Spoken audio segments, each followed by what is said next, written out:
Bismillahirrahmanirrahim. Assalamualaikum warahmatullahi wabarakatuh. Asyhadu an la ilaha illallah, asyhadu anna Muhammadar Rasulullah. Allahumma sholli ala sayyidina Muhammad wa ala ali sayyidina Muhammad. Kama sholaita ala sayyidina Ibrahim wa ala ali sayyidina Ibrahim. Bil alamina innaka Hamidum Majid.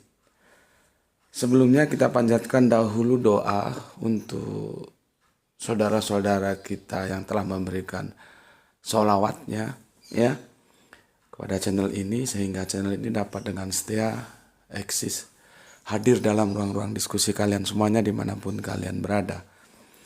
Kita panjatkan kepada Gusti Allah Ingkang Maha Agung sebuah doa, semoga sholawat itu menjadi catatan langit amal soleh bagi mereka dan keluarganya kelak, dan insya Allah Allah akan membalaskannya dengan balasan yang terbaik ya. Berikutnya ya, untuk seluruh viewer terkasihku dimanapun kalian berada ya, semoga selalu always dan tidak pernah never ya, selalu always tidak pernah never tetap tumbuh menjadi yang anti skip dan anti download ya. Aku terima kasih atas apresiasinya, dan bagi yang berkenan silakan saja di share link kajiannya ya, linknya ya, jangan kamu unduh terus kamu potong-potong ya sesukamu lah, kamu unggah ulang, jangan. Nanti arahnya itu akan kemana kamu nggak tahu, asal potong aja jadinya ngawur dia ya. Oke, berikutnya semua dari kalian aku nggak bisa sebut satu persatu, matur nuwun nuwun, terima kasih atas doa-doa baiknya, dan aku juga berdoa semoga kebaikan doa itu juga tercurahkan kepada kalian semuanya.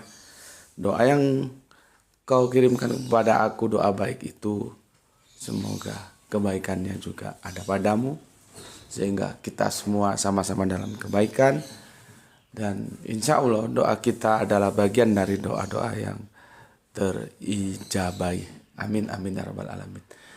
Yang tolong cahayanya jendelanya dibuka dari luar supaya cahayanya terang, ini agak gelap.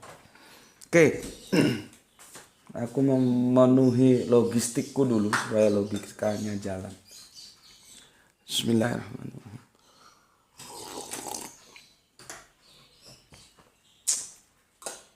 Kita melanjutkan kajian kita yang kemarin ya, tentang bagaimana Bunda Maryam bisa lolos dari hukum rajam, padahal kita tahu Bunda Maryam itu hidup dalam habitat Yahudi yang sangat ketat, fikihnya itu sangat ketat dalam hal perzinahan ya, dalam hal bagaimana interaksi laki-laki dan perempuan itu mereka sangat ketat, mereka sangat-sangat menghormati seorang wanita, seorang perempuan, dan fikih itu atau syariah itu dilanjutkan oleh kita, yaitu di dalam fikih-fikih Islam juga seperti itu.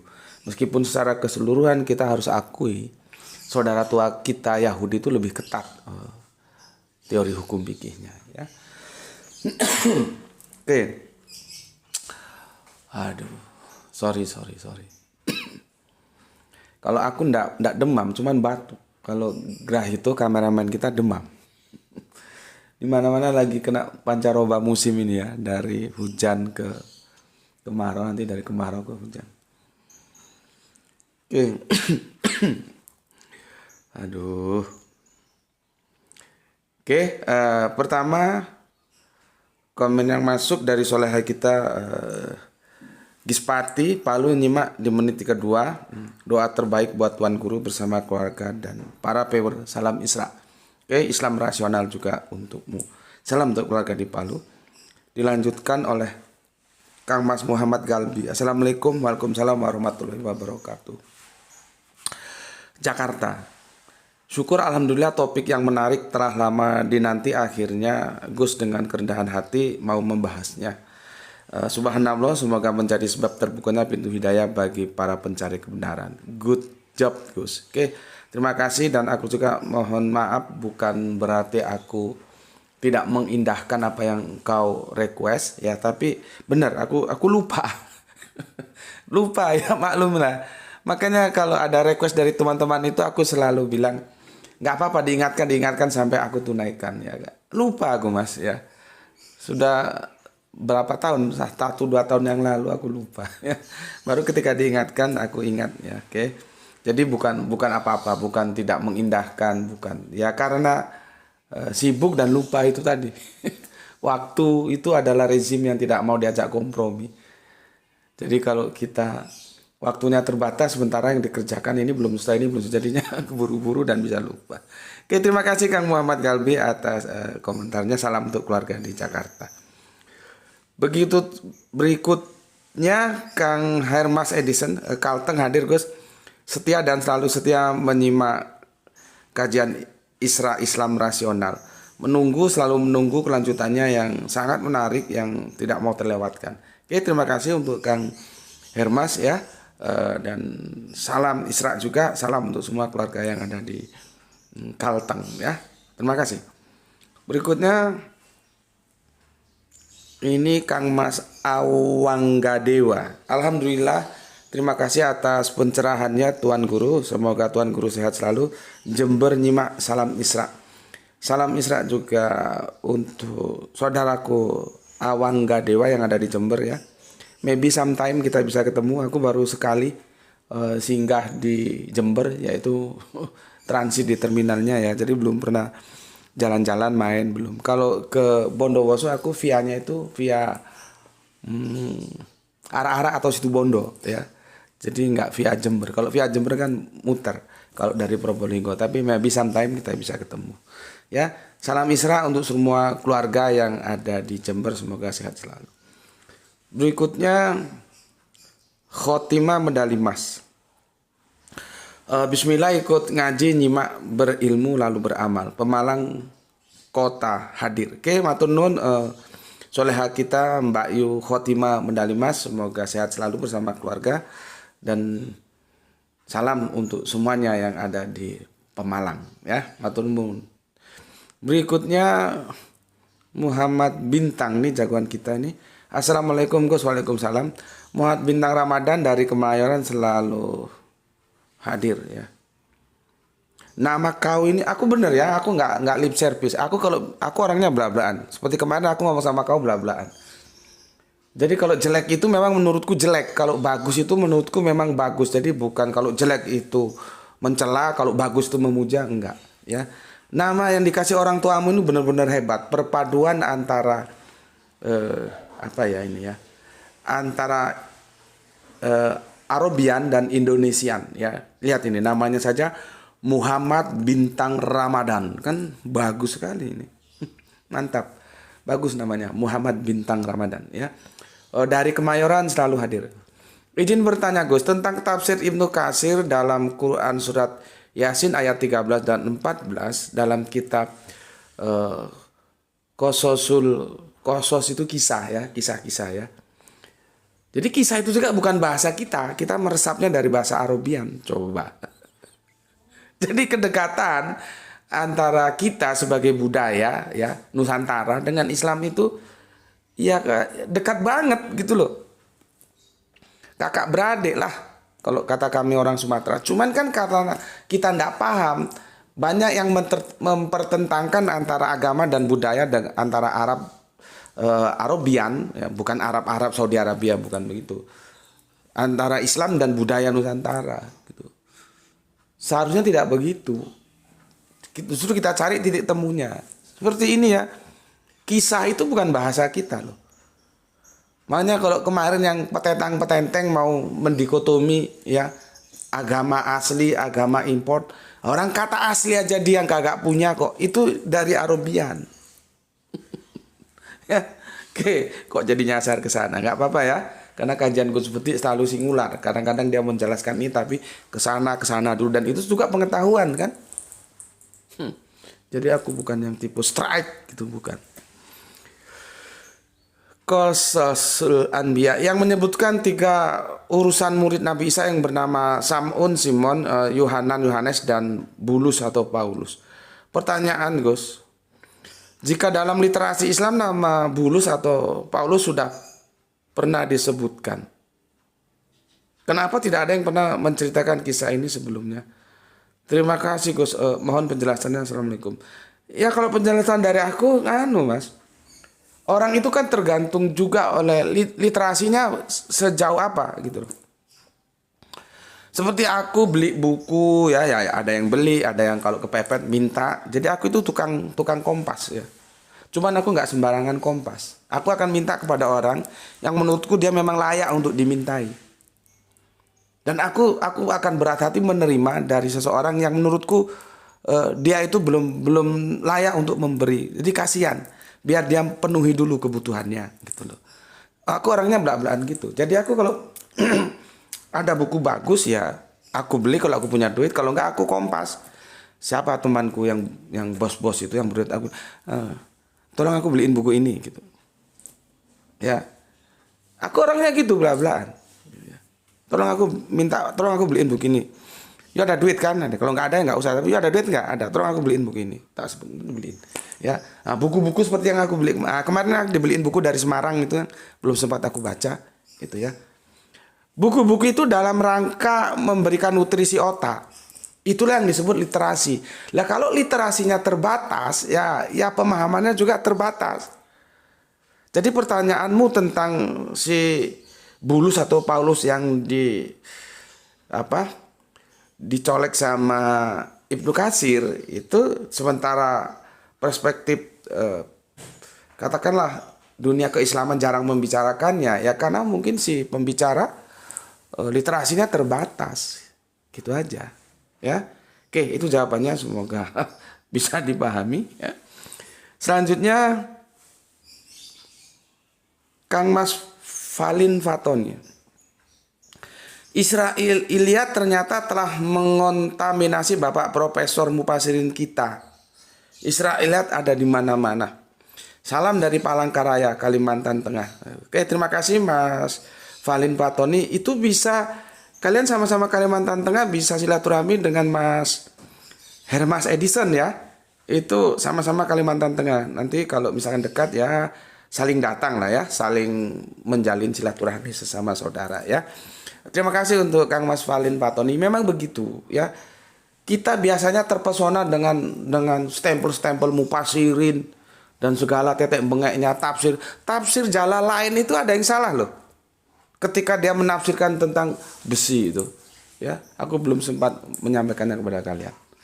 Tapi kalau kita di pondok pesantren, tanyain anak-anak yang pernah masuk pondok. Kalau sudah pegang tafsir Jalalain, itu sudah keren itu. Padahal Kang Jalal itu kan 2 Jalal itu, makanya disebut Jalalain.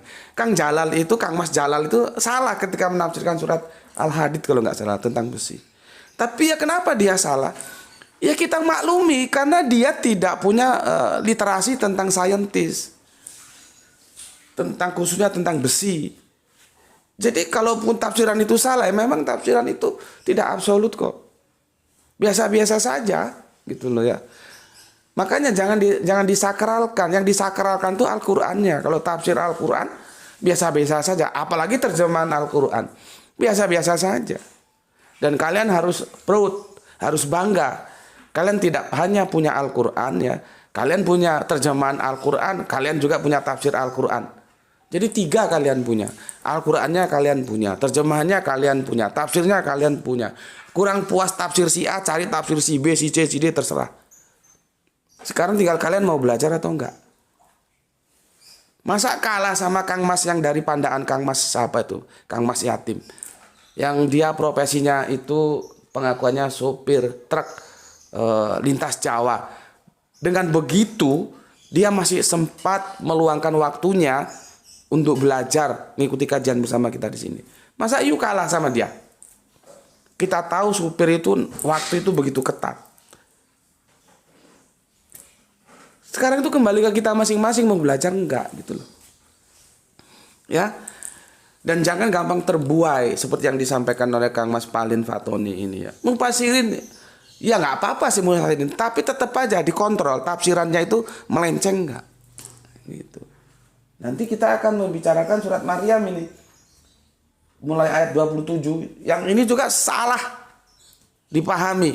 Mayoritas salah memahami surat Maryam. Aku mau tanya, surat Maryam mulai ayat yang ke-27 sampai yang ke-36 lah ya, itu Kanjeng Nabi Isa masih bayi gitu atau sudah dewasa? Coba.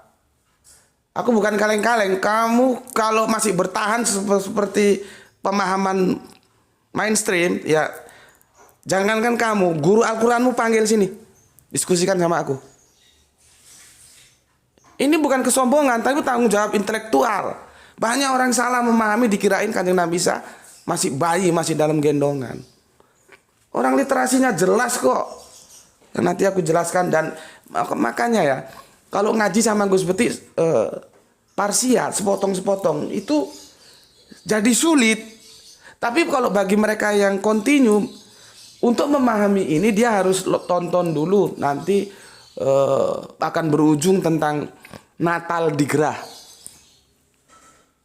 Yang aku bikin 2 tahun lalu, Natal di Gerah, dan aku dihajar habis-habisan sama teman-teman Kristen. Tapi alhamdulillah ada satu teman Kristen dari Katolik, justru dia berterima kasih karena dia paham apa yang aku maksud tentang gerah di Natal itu. Justru dia berterima kasih. Yang lainnya Kristen-Kristen goblok, orang diajak baik kok nggak mau. Diserang habis-habisan. Kamu baca komentarnya itu, diserang habis-habisan aku ketika ngunggah gerah di Natal itu. Alhamdulillah Allah kirimkan ada salah satu teman Kristen dari Katolik, dia justru mengucapkan terima kasih. Dia paham apa yang aku maksudkan. Yang aku maksudkan adalah bukan masalah Natalnya, tapi bagaimana kita memberikan responsibility terhadap Natal. Perayaan-perayaan Natal yang ada selama ini selalu hura-hura. Padahal hura-hura itu sangat berbeda secara diametral dengan kondisi yang sedang dialami oleh Bunda Maryam, yang penuh dengan penderitaan. Maksud tujuan kajian itu mengingatkan saudara-saudara Kristen kita. Ya aku nggak mengkritisi tentang Natalnya. Meskipun Natal itu debatable. Apa benar di kandang domba? Satu bilang kandang domba, satu bilang di pohon korma. Mana yang benar? Apa benar sih di kandang domba? Padahal itu yang ada cuma kata palungan. Nggak ada kandang domba, itu nggak ada di Injil itu. Nah, tapi aku kan tidak bahas itu, sudahlah itu kita abaikan dulu. Tapi bagaimana kita bisa memberikan responsibility yang tepat terhadap Natal? Itu yang aku mau. Oh, semua Kristen-Kristen goblok gue nyerang aku. Padahal aku ingin mengajak mereka baik. Tapi kembali, alhamdulillah Gusti Allah kirimkan satu teman Kristen yang Katolik itu, dia berterima kasih aku telah mengingatkan. Gitu loh, ya. Nah, kalau kalian ikuti kajian ini secara menyeluruh itu gampang mengikutinya. Nanti lihat lagi ada bayi bisa ngomong. Itu kita sudah berapa seri kita bahas. Terus mukjizat lagi, dikit-dikit mukjizat. Itu juga sudah kita bahas. Nah, nanti kamu kalau mengikuti kajianku ini, itu landai dia, enak. Cuman kalau secuplik, berat. Karena ini terangkai dia. Ya. Oke. Kemudian beli putu suasana. Terima kasih Kang Mas Valin Faton yang telah mengingatkan ya. Beli putu suasana. Assalamualaikum, waalaikumsalam hadir. Nyimak gue sehat selalu dan murah rezekinya. Amin, amin ya rabbal alamin. Ya, ini Kang Irfan Al Akbar mungkin sudah di Jambi dia ya, sudah sampai, semoga selamat. Nah ini tema yang ditunggu-tunggu. Kok bisa Bunda Maryam lolos dari hukum rajam? Padahal hukum Yahudi itu ketat. Dan hingga hari ini pun mereka tetap menuduh Bunda Maryam berzina. Masih menyimak kali ini sudah dari Kerinci Jambi. Oke, terima kasih ya. Memang sesuatu yang menarik untuk dikritisi. Dan ini hanya ada pada mereka yang suka berpikir dan berpikir kritis. Kalau yang suka ngajinya nggak ada, seperti ini nggak ada. Yang tolong ambilkan Bibelku itu yang di atas itu. Ini kameramen kita belum sembuh lagi gerah. Mohon doanya semoga cepat sembuh ya. Kemudian Kang Jamuri Muri, bener-bener jos Gus. Sampai jempolnya ada 5 itu. Oke, terima kasih. Itu tumpukan 2 itu di atas yang bawah. Iya. Yang bawah. Oke, terima kasih. Ya, Kang Jamuri Muri, terima kasih. Kemudian Kang Norman Padilla, Assalamualaikum, Waalaikumsalam Gus, Balikpapan tetap mengikuti semangat Gus. Oke, terima kasih. Sahran Kipari, menyimak menjelang lohor. Oke, terima kasih. Setelah pagi yang cerah ya, sekarang kembali mendung. Jumat Wage, Assalamualaikum, Waalaikumsalam warahmatullahi wabarakatuh. Pekalongan, nyimak diiringi rintik-rintik hujan. Sama. Soleha kita Aisyah yang ada di Surabaya, Assalamualaikum, Waalaikumsalam warahmatullahi wabarakatuh. Kang Mas Rizal Wahyu, Rembang selalu hadir Gus. Oke, tapi jangan lupa tugas kampusnya ya, segera diselesaikan. Ya, supaya cepat selesai kau S1 selesai, ambil S2 sudah. Ya, Pudi 99 hadir Gus. Oke, terima kasih. Yang punya Jogja Kang Edi Margono, Assalamualaikum, Waalaikumsalam warahmatullahi wabarakatuh. Ya, Arif Muksinin, Kang Mas kita dari Tuban. Oke, hadir Gus, terima kasih. Kang Abdul Muluk, izin nyimak malam ini Gus, lagi nyantai buka kajiannya, terima kasih. Oke, sama-sama juga aku ucapkan terima kasih untuk Kang Mas Abdul Muluk bersama keluarga yang lagi nyantai ya. Nggak tahu dari mana kamu asalnya, nggak disebutkan ini. Berikutnya siapa ini? Pade Dilah, Bunda Maryam dan Isya ibnu Maryam alaihimussalam. Tapi dia nggak sebut. Dari mana? Mungkin bisa disebutkan anunya, asalnya ya, supaya semakin erat silaturahmi kita ya. Berikutnya lagi ini Kang Samsul Yatim ini, seorang supir truk lintas Jawa masih meluangkan waktu untuk ngaji di sini. Ini harusnya jadi cambuk kita semua. Ya, padahal kita tahu bagaimana ketatnya waktu supir itu dalam perjalanan selalu gitu ya. Pandaan nyimak Gus, terima kasih Kang Samsul Yatim ya, sudah memberikan contoh yang baik bagaimana pentingnya belajar. Oke. Semoga selalu dalam perlindungan Allah dalam perjalanan tugasnya ketika menjalankan truk ya, lintas Jawa. Oke, terima kasih.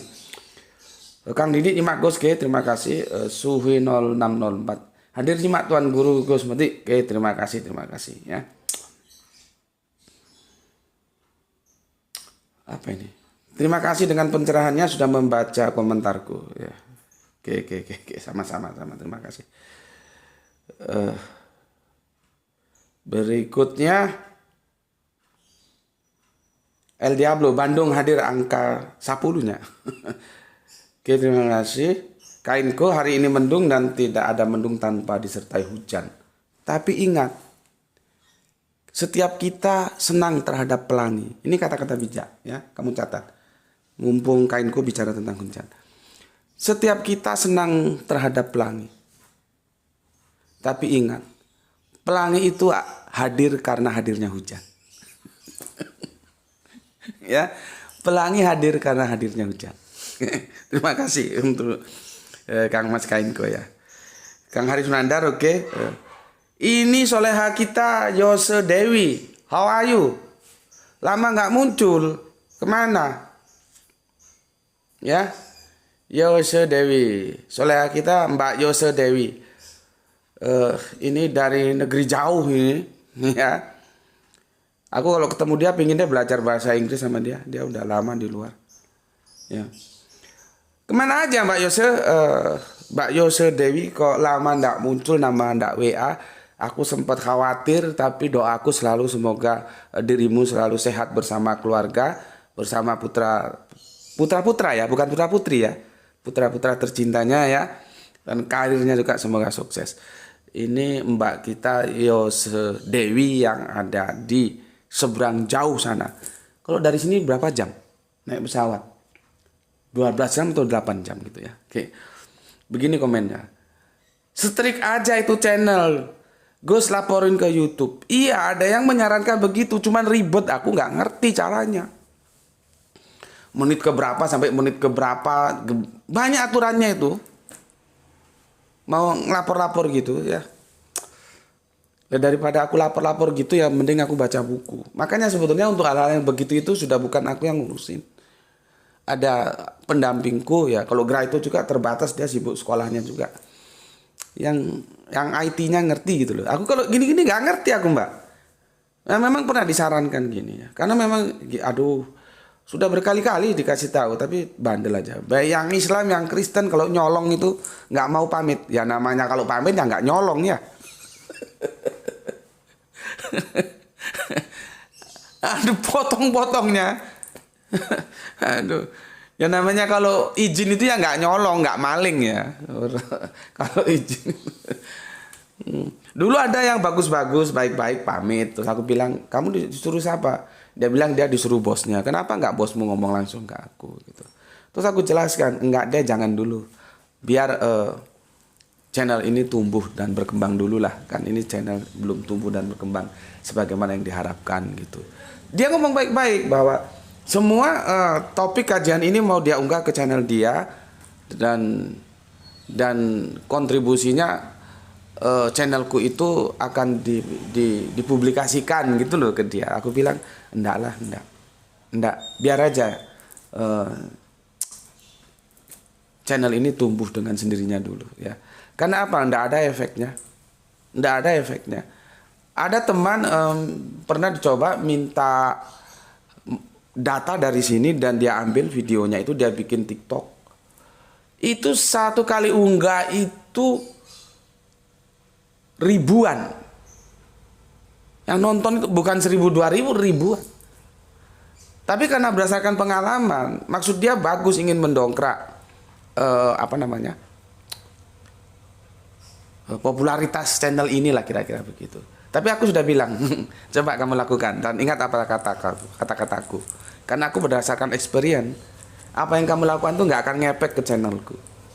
Benar dia unggah. Ya memang TikToknya yang nonton itu ribuan bahkan lebih banyak lagi, tapi nggak ngefek ke sini. Karena apa? Budaya bangsa kita tentang pendidikan itu sangat rendah.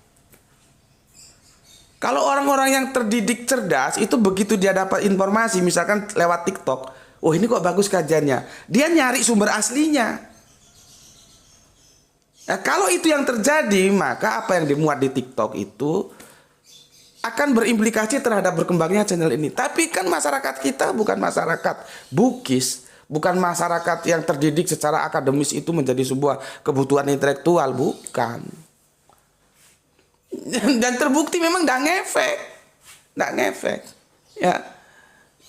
Tapi dia izin, videonya tak bikin TikToknya silahkan, ya.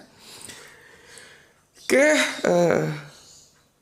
Mbak Yose Dewi Soleha kita ada copyright Gus kalau video diambil strike aja laporin ke YouTube. Yo kui Mbak aku nggak ngerti aku apa namanya. Bagaimana cara ngusus strike itu ya strike ya itu ya nggak tahu aku Mbak ngurus gitunya ya. Oke, berikutnya Freedom Siti Maryam wafat ketika Nabi Isa masih hidup. Dalam Islam Bunda Maryam masih hidup ketika Yesus tersalib. Dalam Kristen apakah ada penjelasannya Pak Guru? Semoga Allah Subhanahu wa taala memberikan kemuliaan pada kita semua. Amin amin. Dalam Kristen aku belum pernah membaca dalam Injil ya tentang bagaimana akhirnya kehidupan Bunda Maryam. Ya. Yang ada ya setelah Yesus itu naik ke, ada yang bilang ke langit, ada yang bilang ke sorga gitu ya, dan berjanji akan turun lagi yang tadi malam sudah kita bahas gitu, ya. Oke, sudah itu yang bisa aku sampaikan. Oke, kita lanjutkan kajian kita ya.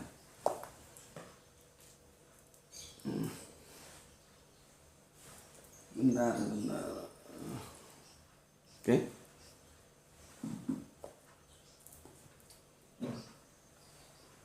Minum dulu. Bismillahirrahmanirrahim.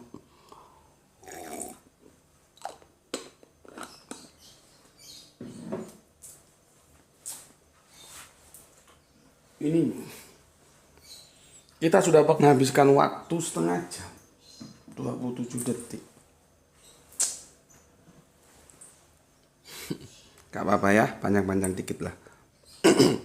Oke, perhatikan sekarang, karena aku nggak bisa menulis ini. Aku kemarin sudah menjelaskan bahwa berpijak kepada surat Al-Imran 3, surat yang ke-36 ya, tentang doa mohon perlindungan untuk semua zuriatnya atau keturunannya yang itu dilakukan oleh Bunda Hana. Bunda Hana itu kita dapatkan dari Injil Apokrifa ya, Injil Yakobus itu mendoakan zuriatnya yang dimulai dari Bunda Maryam ya. Dengan adanya diksi aku mohon perlindunganmu untuknya dan anak cucunya dari gangguan setan yang terkutuk. Ya. Anak cucunya itu di sini pakai zuriat ya, sudah aku jelaskan zuriat ya. Jadi nggak usah aku ulang. Kata diksi setan itu jangan kan loh ya. Jangan dipahami yang menakutkan seperti di film. Bukan, setan itu semua yang buruk. Kan aku sudah jelaskan apa itu setan, apa itu iblis, apa itu jin. Ya. Itu ya kalau yang belum tahu ya lihat lagi kajiannya di 2 tahun lalu tentang Adam itu kan digoda pertamanya itu kan penggodanya itu disebut iblis, baru kemudian disebut setan. Itu ada maksudnya. Jadi Al-Quran itu rinci kapan menyebut setan, kapan menyebut iblis ya. Ya, kadang-kadang orang rancu apa itu setan, apa itu iblis, apa itu jin ya. Oke. Jadi setan itu sesuatu yang buruk ya. Di sini aku merasakan bagaimana pekanya seorang ibu terhadap putrinya ya, putrinya. Sepertinya seolah-olah sudah ada firasat, ada feeling ya, bahwa zuriatnya ini akan hidup dalam sebuah tantangan yang berat. Ya. Ini dulu pegang ya, ada tantangan yang berat. Dilanjutkan dengan Quran surat Maryam 19:33 ya. 19:33 itu yang dikatakan begini. Dan kesejahteraan semoga. Ini Yesus sendiri yang berdoa ya.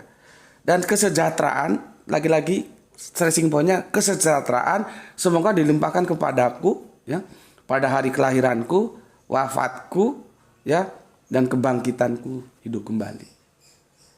Ya. Jadi harapan tentang sebuah keselamatan dalam kehidupan selanjutnya itu tetap juga apa yang didoakan oleh yang putrinya ya, oleh Bunda Hana ya, dilanjutkan oleh cucunya Kanjeng Nabi Isa. Ya. Oke. Dan puncak ya, puncak dari beratnya kehidupan itu ada di An-Nisa surat 4:157, yaitu tentang upaya pembunuhan atau penyalipan yang dilakukan oleh Yahudi itu, yang pinjam tangan oleh kekuasaan Rum ya. Jadi kala itu otoritas politik itu ada di Rum karena dia sebagai negara penjajah, tapi otoritas teologis itu ada di tua-tua Yahudi. Yahudi nggak bisa seenak perutnya saja mau menyalib Yesus, nggak bisa. Dia bisa jadi masalah nanti. Makanya dia pinjam tangan Romawi. Makanya dibawa ke sidang pengadilan gitu loh, di mahkamah. Kalau di Injil kan disampaikan di mahkamah pengadilan itu. Jadi nanti biar yang memutuskan secara hukum politisnya, karena dia menguasai negara Israel saat itu, yang mengeluarkan itu adalah Rum, ya, Romawi, gitu, ya, dan dibantah oleh Al-Quran ya, bahwa bukan Kanjeng Nabi Isa yang mereka bunuh. Oke, ya, kemarin kan sampai situ. Aku lanjutkan di surat An-Nisa yang keempat 158. Ya. Jadi gini, di 157 lu keliru. Lu jangan sombong lu Yahudi tengik. Lu kagak bisa membunuh Dia kekasih gue. Ini bahasa gampangnya ya. Dia kekasih gue. Lu mau bunuh dia, gue selamatkan dia. Ya. Kira-kira begitu bahasa gampangnya di 157. Ya. Berikutnya di 158 dikatakan ya. Tetapi Allah yang tadi gue bilang gue itu ya, telah mengangkat Isa ke hadiratnya. Allah Maha Perkasa, Maha Bijaksana. Nah, kan aku sudah jelaskan juga. Satu nada tiga suara. Yahudi, Nasrani yang menjadi Kristen, Islam, itu suaranya beda terhadap siapa Yesus. Kalau nggak salah pernah kita bahas ketika kita mencari wajah Yesus. Ya, karena aku sudah jelaskan. Yahudi ingin menjatuhkan Yesus sampai ke titik nol. Bayangkan, ditempeleng, diludahi, digampar, kata orang Betawi. Gue gaplok lu, gitu kan. Kalau kita nonton filmnya yang diperankan oleh Mel Gibson kalau nggak salah itu, kan sadis banget. Masa aja keselamatan ditempuh dengan kesadisan seperti itu kan, logika jadi berontak tuh kalau otaknya sadar. Ya, Yesus itu mau dijatuhkan ke titik nol.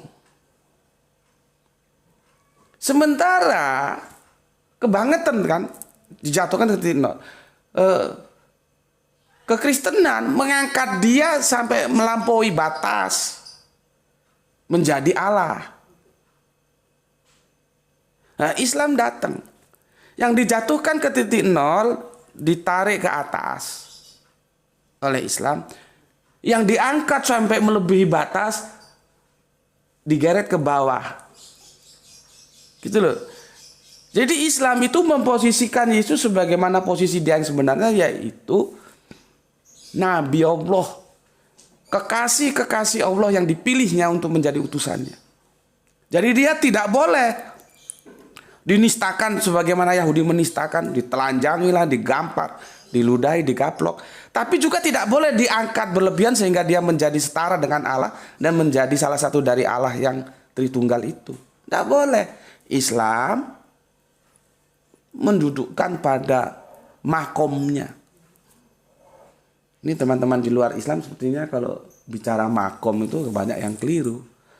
Makanya mengkritik Al-Quran, loh makomnya Nabi Ibrahim itu kok katanya di Mekah di sebelah mana? Gitu. Dikirain makom itu kuburan. Ya itulah kita perlunya belajar bahasa ya. Makom itu kedudukan, pijakan, itu kan telapak kaki Kanjeng Nabi Ibrahim. Yang peristiwa di Makkah itu, bukan kuburannya. Kalau kuburannya Kanjeng Nabi Ibrahim ada di Hebron sana, di Palestina, Israel sana. Dan yang memakamkan itu dua putra tercintanya, Ismail dan Ishak. Mereka tidak pernah ada masalah kok. Bacalah perjanjian lama, perjanjian baru, perjanjian terakhir.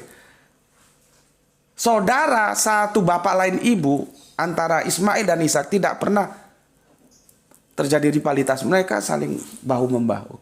Cuman akhirnya kita-kita ini yang membenturkan. Kurang kerjaan kali. Ya. Oke, masalahnya diksi rafa'ah itu dipahami secara literal. Karena otaknya sudah terkontaminasi apa yang dikatakan Valen tadi, pemahaman Israiliyat. Maka yang terjadi para mufasirin kita menerjemahkan itu perdebatannya itu yang diangkat itu jasmaninya atau rohaninya. Perdebatannya di sana. Sama seperti kemarin waktu kita gagas ya. Teman-teman pemikir-pemikir Kristen ada yang menggunakan apologetik bahwa itu yang di Firdaus itu Yesus secara rohani tapi ragawinya tidak. Nah, berarti kan dia pakai pemikiran Kristen Gnostik yang sudah kita jelaskan tadi malam. Ya. Sama dengan di sini, mufasirin Islam itu terjebak. Mungkin kalian kaget ya. Aku bukan kaleng-kaleng. Ayo temukan. Mau yang mufasirin kelas wahid sampai kelas apapun terserah. Mau yang alumni manapun, kita duduk bareng. Supaya umat ini tercerahkan, tercerdaskan. Apa sebetulnya yang maksud rofa'ah di situ? Rofa'ah itu mengangkat. Dan mufasirin kita terjebak oleh pemahaman Israiliyat. Kan itu awalnya pemikiran dari kekristenan bahwa Yesus naik ke atas langit. Yang terjemahan berikutnya naik ke atas surga, nggak tahu. Yang betul terjemahannya itu langit atau surga. Penerjemah mufasirin Kristen juga terjebak. Mufasirin Islam akhirnya terjebak. Cerita Israiliyat itu perdebatannya itu jadinya mengangkat jasmaninya apa rohaninya di sana. Seharusnya mundur dikit. Perdebatannya tidak diangkat jasmaninya atau rohaninya, tidak begitu. Tapi diksi diangkat itu sebetulnya harus dipahami secara harafiah atau metafora. Gitu loh. Perdana Menteri itu baru diangkat. Apakah Perdana Menterinya terus pindah secara geografis? Kata-katanya benar diangkat. Ada kuli batu, dia diperintahkan, tolong diangkat batu ini dari sini ke sana ya. Sama-sama angkat, beda nggak? Satu aku mengatakan, Perdana Menteri itu baru diangkat kemarin. Diangkat. Terus, bos berkata kepada dia, tolong diangkat batunya itu. Sama-sama diangkat, beda nggak? Beda. Kalau diangkat, rafa'ah itu diangkat ya, ini arobiyunnya, rafa'ah itu diangkat. Yang Perdana Menteri itu menterinya kagak di mana-mana ya, di situ aja. Karena yang diangkat itu adalah status sosialnya. Yang dulu mungkin sebagai staf ahli atau apalah ya, terus karirnya bagus, menjadi menteri, baguslah. Lagi Perdana Menteri dah. Tapi kan dia kagak kemenong-menong, di situ-situ aja dia. Karena yang diangkat itu adalah moralitasnya, sesuatu yang metafisik bukan fisik. Beda dengan yang bos nyuruh kuli tadi, tolong diangkat tuh batunya. Itu benar-benar fisik berpindah. Dari sini misalnya ke sana, mungkin dia kuli batu mau bikin rumah. Beda, sama dengan ini. Ini mengangkat seperti apa?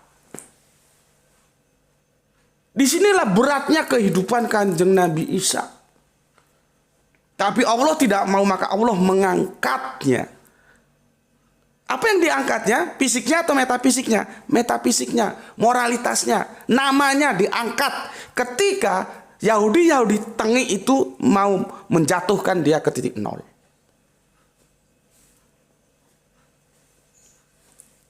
Ya. Aku berapa kali bahas ini ya. Tolong kalian bantu share supaya banyak orang yang ngerti. Karena banyak yang keliru memahami rafa'ah. Ya. Oke, jelas di sini ya. Terus pertanyaannya, setelah diangkat itu diletakkan di mana? Ya.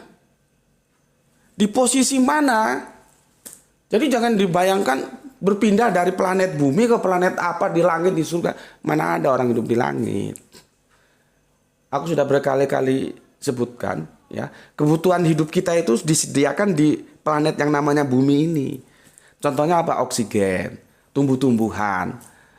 Nanti kalau apa namanya? Itu kan yang seperti lauk pauk itu adanya di bumi, di sana kagak ada. Terus orang bernapas pakai apa? Biasanya tak kasih tahu gini dia langsung masuk, oh itu mukjizat, Gus, mukjizat pale lu. Dikit-dikit mukjizat, dikit-dikit mukjizat. Mukjizat itu memang ada, tapi harus dipahami secara tepat, kalau enggak nanti jadinya dongeng. Jadi Kanjeng Nabi itu kagak kemana-mana, dia tetap aja di bumi, ditempatkan pada suatu tempat yang istimewa oleh Allah bersama bundanya setelah mengalami kehidupan yang keras. Ya, aku belum tunjukkan dulu tempatnya, tapi aku akan menunjukkan dulu itu dari sisi putra. Bagaimana dari sisi bunda? Bundanya juga hidupnya keras. Hidupnya keras. Bagaimana? Tuduhan-tuduhan itu harus dia hadapi. Yang kita tahu, ya, Bunda Maryam itu akhirnya lolos dari rajam. Maka ini nanti kalau kita teruskan, mungkin nanti aku tolong diingatkan ya, aku mau bahas tapi videonya tersendiri. Justru Al-Quran lah yang menjelaskan kemana Yesus kecil yang raib itu. Yang dulu sempat rame itu loh. Kan kalau kita baca Bible, khususnya perjanjian baru, kalau di Matius oke lah ya. Dia mulai sensus penduduk itu kan, mulai datangnya Majusi, kemudian lahir ya. Setelah itu kan kita nggak jelas. Baru nanti di Lukas itu usia berapa itu? Dia disunat. Yang dibelakangi sama orang-orang Kristen sekarang. Katanya nggak, sunat hati aja. Ya wis sakarepmu gitu. Kalau masalah hati aja memang hatimu lebih bersih daripada Yesus. Yesus saja yang hatinya bersih masih sunat katan kok. Dia belagu. Enggak, yang penting sunat hati, itu goblok. Itu ngaku Kristen.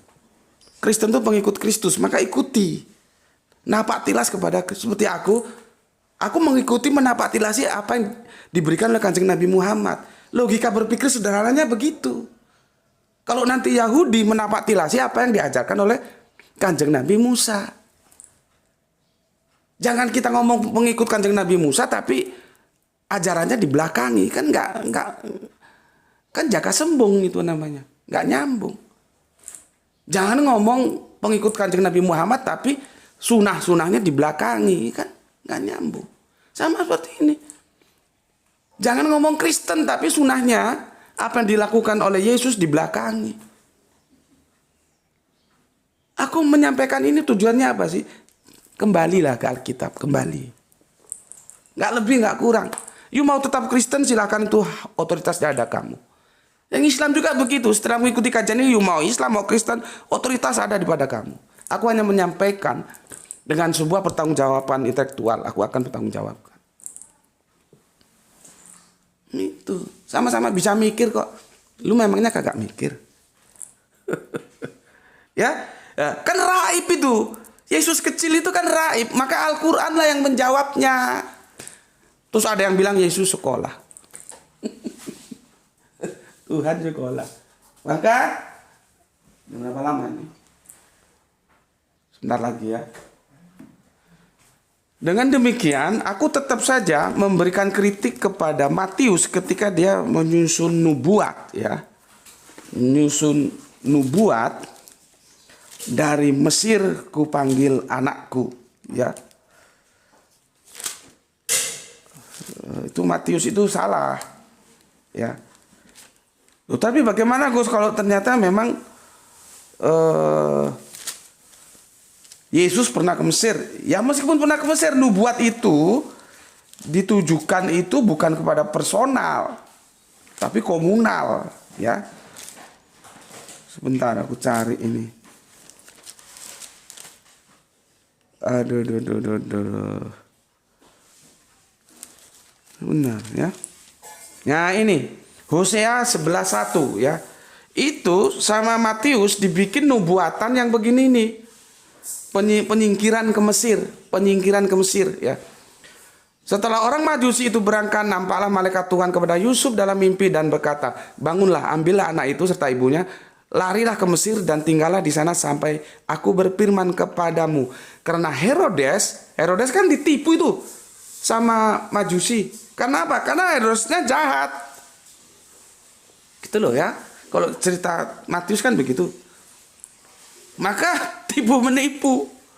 Herodes bilang, ntar kalau lu sudah ketemu Yesus, lu kembali sama gue ya.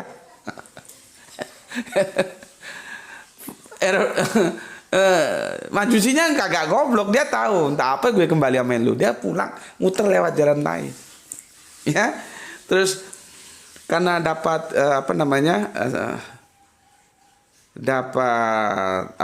ini dari Herodes itu apa sih? Ancaman gitulah ya. Maka Yusuf bangunlah, diambillah anak itu serta ibunya malam itu juga, lalu menyingkir ke Mesir dan tinggal di sana hingga Herodes mati. Hal itu terjadi supaya genaplah. Nah ini yang aku kritik. Dia bilang begini, hal itu terjadi supaya genaplah yang difirmankan Tuhan oleh Nabi, dari Mesir kupanggil anakku. Dia menukil Hosea 11:1. Jadi menurut Matius, Hosea 11:1 itu nubuat untuk Yesus. Coba kita uji, bener nggak? Ini kita siksak nih dari Al-Quran ke Injil. Hosea, ya. Hosea. Sorry tadi nggak sempat mempersiapkan. Hosea 11:1. Kamu buka anumu ya. Nah, begini. Ketika Israel masih muda, ku kasihi dia, dan dari Mesir ku panggil anakku itu.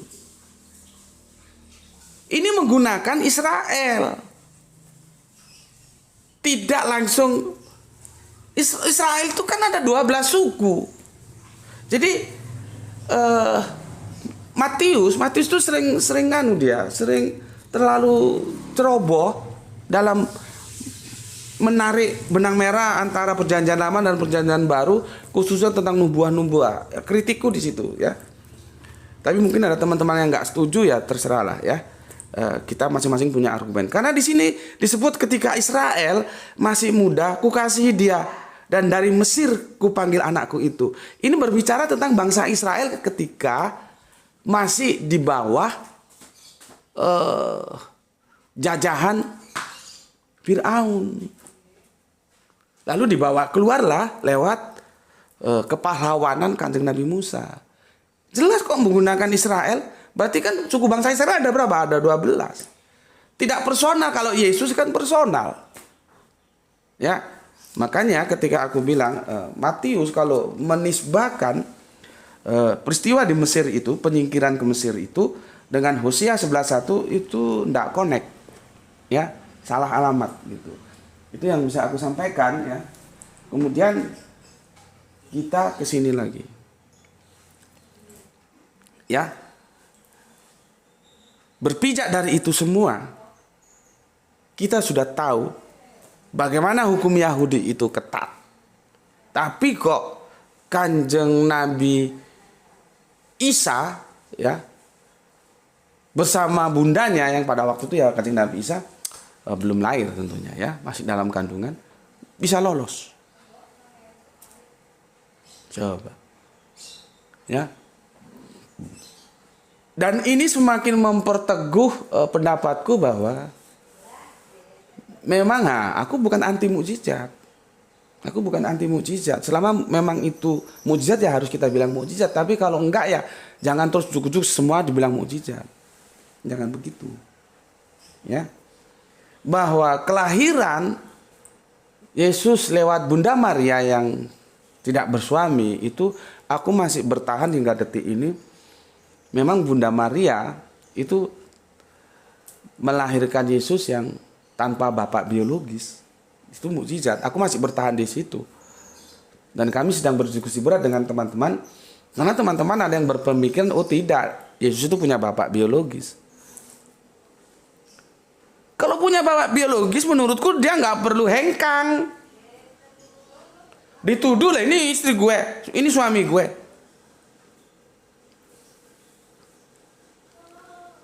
Memang ini agak rancu karena ada sosok lagi yaitu siapa? Yusuf, si tukang kayu, bukan Yusuf Arimatea. Nah, nanti kalau kamu baca itu kisah tentang Yusuf si tukang kayu, kamu akan paham bagaimana budaya Semitik. Budaya Semitik itu kalau di sini dinapatilasi oleh saudara kita di Madura. Jadi masih kecil itu sudah dijodohkan. Gitu. Menjaga apa? Menjaga kesucian. Bahwa ini milik lu loh ya. Orang lain tidak boleh. Gitu. Ya. Pada waktu itu kan seharusnya kalau otakmu cerdas, kamu bertanya. Kenapa Bapak Yusuf si tukang kayu itu curiga terhadap Bunda Maria? Loh kok perutnya gede? Padahal kan sudah diambil dari tempatnya Bapak Zakaria. Kan sudah berkeluarga mereka. Ayo, kenapa? Ini akan menjawab juga ya bahwa ketika Kanjeng Nabi itu menikahi Bunda Aisyah itu tidak serta-merta mereka melakukan hubungan. Dan itu juga yang terjadi terhadap Bunda Maria. Lah kalau seandainya Bapak Yusuf itu sudah melakukan hubungan suami istri terhadap Bunda Maria, dia nggak punya alasan untuk curiga. Kenapa perutnya gede? Lah sudah bermain. Ngerti nggak otak lu? Itu budaya Semitik Arab, Israel itu seperti itu. Jadi nikah nggak ujuk-ujuk terus ditumpai gitu, itu kan otak-otak goblok yang bilang begitu. Jadi kalau kita paham peristiwa itu, kita akan bisa memahami bagaimana pernikahan Kanjeng Nabi Muhammad dengan Bunda Aisyah. Bukan ujuk-ujuk terus main gitu loh, ya. Yang aku bilang tadi, ya, itu tapi sekarang sudah hilang. Cuman aku pernah ngobrol dengan temanku dari Madura. Dulu ada budaya gitu di Madura. Masih kecil itu sudah dijodohkan. Ya seperti yang aku bilang tadi, untuk menjaga kesucian. Ini milikmu, orang lain tidak boleh. Gitu loh. Cuma kan yang namanya budaya mungkin sekarang sudah terkikis ya. Jadi kesucian wanita itu benar-benar dijaga. Dia hanya boleh disentuh oleh suaminya yang telah memberikan hak surat nikah pada dia. Yang lain tidak boleh, gitu loh. Seharusnya kan kita berpikir kalau memang Pak Yusuf sama Bunda Maria sudah melakukan hubungan suami istri, begitu diambilnya, Pak Yusuf ini duda loh ya, jangan lupa. Diambilnya dari bait Allah yang diasuh oleh Bapak Zakaria. Seharusnya kan Pak Yusuf kan tenang-tenang aja. Loh kamu kok hamil? Ya jelas hamil, orang sudah berhubungan suami istri. Adanya Pak Yusuf protes karena Pak Yusuf belum diapa-apain itu Bunda Maria. Kok perutnya sudah gede. Terus datang malaikat memberitahu dia hamil karena kekuasaan Allah. Istilahnya kalau di Alkitab itu apa? Roh Kudus atau apa. Itu artinya kita bisa tangkap dalam antropologi Semitik Arab dan Israel itu begitu menikah nggak langsung dihajar gitu loh. Jadi otakmu ngerti. Ya. Nah, kembali lagi, aku tetap menolak pendapat teman yang katanya bapaknya biologis Yesus itu ada. Aku enggak. Masih tetap pada yang lama enggak. Memang beliau terlahir dari sebuah mukjizat.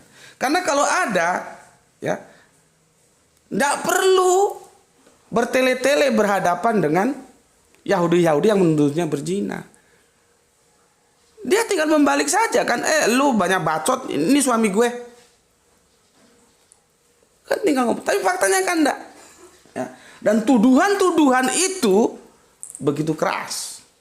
Ya, tapi kenapa bisa lolos? Al-Quran menjawab, ini jawabnya. Berapa lama ini? Sudah hampir 1 jam. Mungkin kita hari ini tidak sempat untuk membahas, karena ini harus kita bahas ini Quran surat Maryam mungkin besok ya.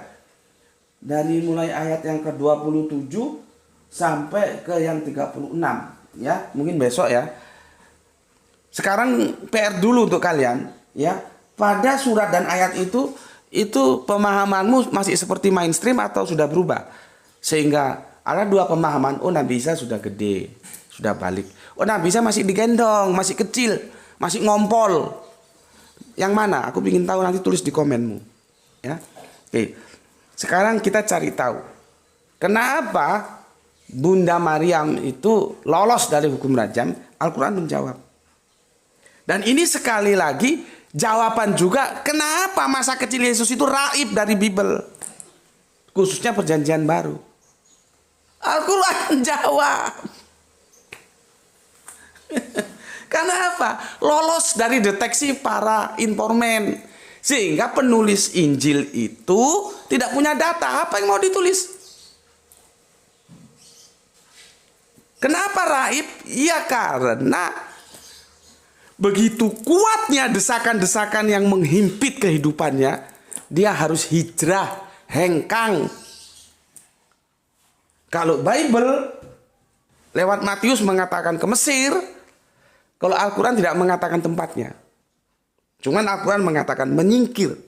Ya, nanti kita Kalau kita menguasai geografis bisa kita cari ini, ya. Jawabannya itu di sini, ya.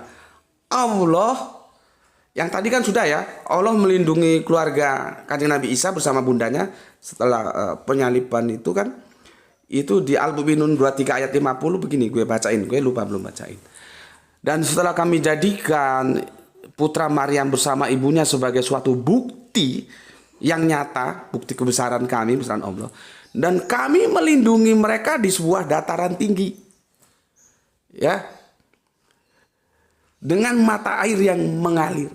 Di sini penafsir menguraikan tempat yang tenang, yang rindang, dan banyak buah-buahan, itu dalam kurung, artinya penafsiran, ya silakan saja. Tapi tekstualnya begini, dan telah kami jadikan ya Isa putra Maryam bersama bundanya sebagai suatu bukti yang nyata, ya. Dan kami bukti yang nyata apa? Itu jauh di tengah itu nggak bisa mau menistakan Kanjeng Nabi Isa kekasih Allah ini, ya. Oke. Dan kami melindungi mereka di sebuah dataran tinggi yang dengan mata air yang mengalir. Nah, bayangkan betapa indahnya tempat itu. Yang dideskripsikan oleh penafsir tempat yang tenang, yang rindang dan banyak buah-buahan. Ya di sana dilindungi. Tentunya karena ini menjadi incaran orang Yahudi tengah, ya tentunya tidak terekspos. Kalau terekspos ya dihabisi lagi nanti. Gitu loh. Ya. Sekarang kita berputar ke depan lagi ya, tentang Bunda Maryamnya. Maka akan dijelaskan dari surat Maryam yang ke-16. Jadi Kanjeng Nabi Muhammad disuruh menceritakan. Mungkin ada yang tanya, loh jaraknya kan itu hampir 6 abad atau 7 abad, bagaimana ke Muhammad yang berjarak sekian jauhnya ruang dan waktu kok bisa tahu? Aku sudah jelaskan di video-video yang dulu-dulu. Kanjeng Nabi Muhammad itu tidak tahu. Bahkan dikatakan, kamu pada saat itu tidak hadir di situ. Sorry. Bismillahirrahmanirrahim.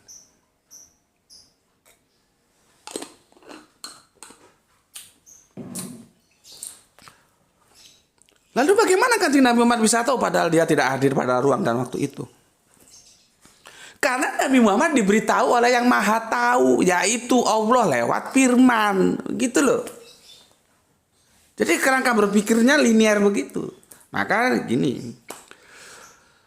Dan ceritakanlah siapa ini yang disuruh Kanjeng Nabi Muhammad.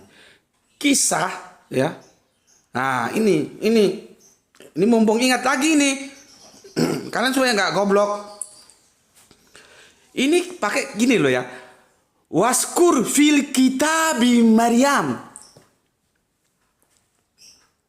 Kita itu kalau sudah ketemu kitab, otaknya langsung begini-gini doang. Kitab. Padahal kata kitab dalam lisanul Arabian itu punya banyak makna. Contohnya ketika aku selalu tidak bosan menjelaskan bahwa sholat itu adalah ibadah yang telah ditentukan waktunya. Itu pakai kitab itu, kitaban. Bahwa sholat itu tidak boleh dilakukan sembarangan. Ada aturan mainnya. Sholat duhur ya di waktu duhur. Sholat asar di waktu asar. Sholat Jumat di waktu Jumat. Nggak boleh lu sholat Jumat di waktu Isnain. Nggak boleh. Kepala lu mereng kali. Jadi duhur, asar, maghrib, isya, subuh, kemudian Jumat itu nama-nama waktu. Dalam waktu-waktu itu ada sholat-sholat yang dibebankan ke kita. Di surat An-Nisa kalau nggak salah 103 itu pakai kitaban. Artinya apa? Ditetapkan, ditentukan. Pakai kitab. Bukan kitab terus otakmu terus ke sini. Goblok. Ini juga begitu. Ya. Waskur fil kitabi Maryam. Jelas kitab. Tidak ini. Maksudnya apa? Kisah. Nanti juga bagaimana kamu memahami surat Al-Baqarah ayat yang kedua. Itu ada diksi kitab. Makanya semakin banyak kita belajar Al-Quran, semakin asik gitu loh. Bayangkan aku ngomong setengah jam lebih gak kerasa. Kok setengah jam? 1 jam sudah aku ngomong, gak kerasa. Karena aku menjiwai ketika aku menjelaskan Al-Quran pada kalian. Dan janji Allah, dengar nih, kuping lu yang congean dengar. Belajar dan mengajarkan Al-Quran itu sebuah kemuliaan. Gitu loh ya. Nah di sini kata kitab itu maksudnya kisah. Bukan terus gini. Gue seperti kok tafsirnya begitu ya. Loh, jangan begini, jangan begitu. Cek langsung ke Arabiunnya, cocok nggak apa yang aku omongkan. Kalau cocok ikuti, kalau nggak tinggalkan gitu loh. Aku nggak ada urusan begini begitu. Mau ulama yang serbannya tumbuk-tumbuk, mau kiai, mau ustaz, mau tetek bengek, mana yang sejalan? Tafsiran gue apa tafsiran dia tentang kitab? Makanya gue kan didik lu itu untuk menjadi elang, bukan menjadi bebek, gitu loh. Ya. Kita ini melawan arus memang. Karena overlapping pemikiran itu aku tawarkan kepada kalian semua. Sehingga kalau suatu saat nanti ya, orang yang cerdas itu orang yang selalu mengingat mati. Satu saat nanti ketika Gusti Allah semoga memanggilku dengan panggilan kasih sayang, hai nafsul mutmainah hirji'i. Duhai jiwa yang tenang, kembalilah. Nah ini semua sudah aku wariskan ke kalian. Gitu loh. Meskipun ini tidak populer, kamu lihat aja channel-channel kita berapa ya, segitu-segitu doang. Ya itu resiko yang harus kita hadapi, jangan melemahkan semangatmu. Gitu ya. Sehingga kita kembali, kitab itu adalah bisa juga diartikan kisah. Ya, maka di sini dan ceritakanlah siapa yang diberitakan Kanjeng Nabi Muhammad. Kisah Maryam di dalam Al-Qur'an ya, yaitu ketika dia, lihat ini, ada diksi, mengasingkan diri dari keluarganya ke suatu tempat di sebelah timur. Jadi ini juga menjawab yang di-request oleh teman, lama juga ya. Aku juga belum bisa jawab. Karena Al-Quran memberikan penjelasan di sebelah timur lah. Timurnya timur dari mana?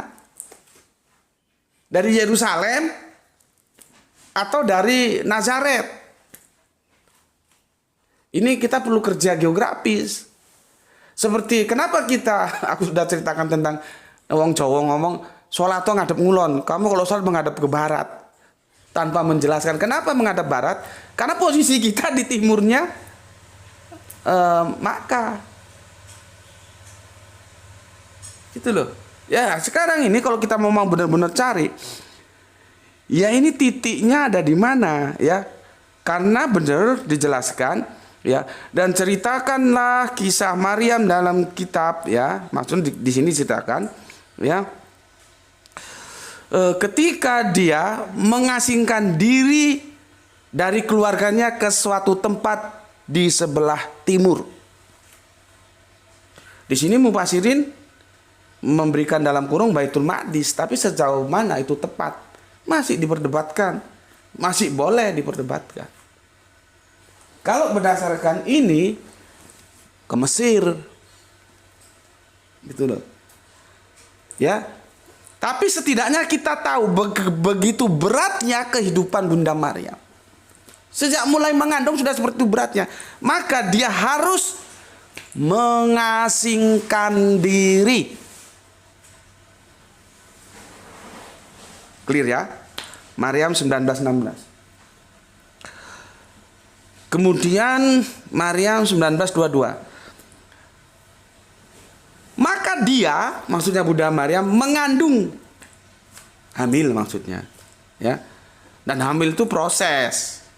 Nggak ada kun fayakun terus perutnya gede. Proses sebulan 2 bulan nggak langsung gede gitu loh. Bukan bagaimana Allah kalau tidak ada firman-Nya, bagaimana dia mau menciptakan. Memangnya Allah kalau mau menciptakan harus ngomong.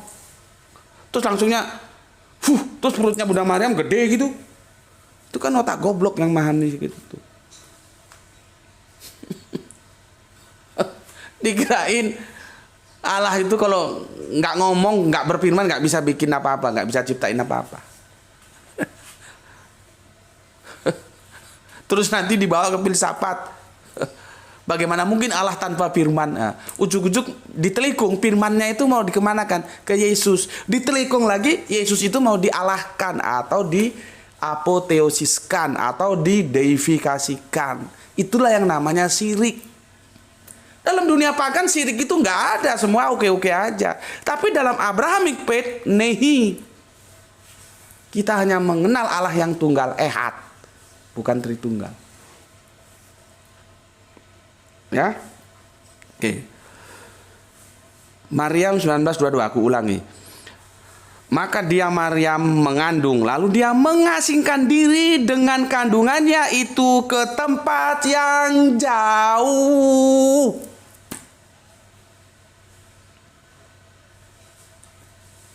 Bisa kamu bayangkan bagaimana penderitaan Bunda Maryam?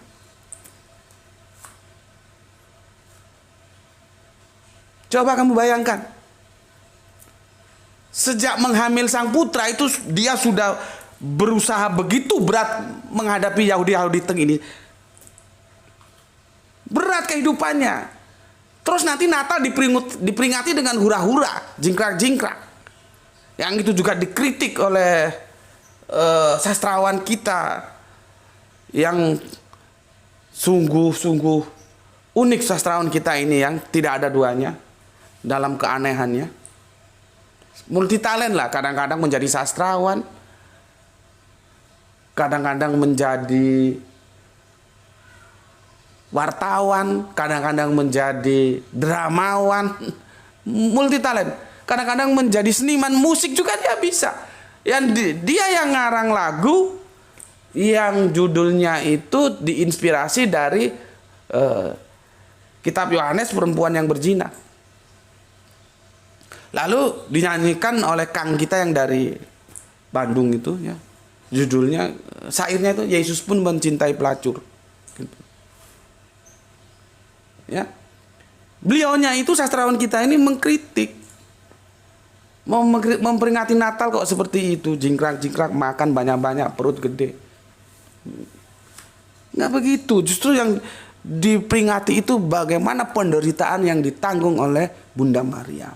Itu yang aku bikin gerah di Natal seperti itu sebetulnya. Yang tadi aku sudah ceritakan. Ya. Oke. Mengasingkan diri ya. Jadi sudah jelas kenapa Bunda Maryam lolos dari hukum rajam. Yang itu ketat dilakukan. Ya, jawabnya oleh Al-Quran sudah dijawab dengan tegas. Karena mengasingkan diri dari keluarganya ke suatu tempat di sebelah timur. Timurnya mana? Ayo kita cari bareng-bareng. Kalau memang mau dicari. Sementara para penafsir bilang Baitul Maqdis, tapi aku kurang cocok kalau Baitul Maqdis. Kalau di sini Mesir. Ya. Berikutnya lagi di Maryam 22, maka dia mengandung lalu dia mengasingkan diri dengan kandungannya ke tempat yang jauh. Jadi sudah terjawab untuk pertanyaan dari Kang Mas Muhammad Galbi yang ada di Jakarta ya. Tapi ini belum selesai karena besok aku akan menuntaskan sekalian jalan ya. Karena kan ini kan Yesus bayi ini ya. Besok insya Allah aku menjelaskan Quran surat Maryam mulai ayat 27 ya. Insya Allah sampai yang ketiga-tiga, bila perlu ketiga-6 ya. Kesana. Meskipun ini sebenarnya sudah aku jelaskan di yang berikutnya yang kemarin itu. Video-video kemarin. Cuman sepertinya masih banyak yang gagal paham tuh ya. Oke, untuk Mas Muhammad Galbi ya, Muhammad Galbi. Jadi ingat kalau kamu ketik lagu Arab paling sedih gitu ya. Jadi kalau aku ingat nama Muhammad Galbi, aku ingat lagu Arab yang paling sedih itu. Ya. Oke, itu Mas ya, sudah aku jawab. Karena apa kok bisa lolos? Karena mengasingkan diri keluar dari habitat Israel yang Yahudi, mengasingkan diri ke tempat yang jauh, berpisah dengan keluarga. Nah, nanti apa setelah Yesus itu lahir? Apa langkah selanjutnya akan kita kaji di surat Maryam ayat yang ke-27, yang ini sama publik disalahi, artinya karena terjebak dengan terjemahan menggendong, padahal nggak ada kata menggendong di bahasa Arabinya. Kok bisa muncul menggendong? Aduh, kacau deh kalau begitu. Oke, sampai di sini dulu, semoga bermanfaat di akhir pekan yang di sini tidak begitu ceria, tapi juga tidak begitu mendung, sedang-sedang saja ini ya. Meskipun mentarinya masih mari malu kucing ya. Oke, semoga kalian semua ada dalam bersama keluarga melewati akhir pekan yang berbahagia ya. Sudah aku jawab ya. Kenapa terselamatkan? Karena mengasingkan diri. Ya. Mengasingkan diri. Nah, nanti setelah Yesus gede ya, kembali lagi nanti. Ya, kita ikuti aja besok ceritanya ya. Bagaimana kisah yang aku paparkan untuk kalian semua. Dan tolong ini bantu di-share ya, karena jarang eman-eman ada sebuah informasi yang jarang loh orang bahas gini. Kamu ngaji di mana? Berapa tahun kamu ngaji? Pernah dijelaskan begini? Ya, ya kita sedikit mengalah lah ya. Seharusnya kan sumur golek timbo golek sumur, bukan sumur golek timbo. Tahu ya? Bukan sumur mencari timba, tapi timbalah yang mencari sumur. Itu gaya bahasa sastra Jawa ya. Timbo sing golek sumur, duduk sumur golek timbo. Karena yang punya air itu sumur, bukan timba. Jadi seharusnya timba yang mencari sumur. Tapi ya sudahlah, kita mengalah ya. Mengalah aja. Dalam dakwah itu strateginya macam-macam. Tolong dibantu di-share. Semoga ini pemahaman ini terwariskan. Nggak hanya kepada kalian, tapi kepada yang lain juga ya. Oke, pesan dari aku. Jaga Allah, jaga Kanjeng Nabi, jaga Islam, jaga dalam bingkai imanmu berikutnya Al-Quran. Tetapi jangan lupa tetap memberi hormat kepada saudara-saudara kita yang memilih jalan lain. Tentunya semoga keberuntungan ada pada kita, yaitu kesehatan yang prima dan rezeki yang melimpah ruah. Oke, ini dari aku. Bismillahirrahmanirrahim. Alhamdulillahirabbil alamin.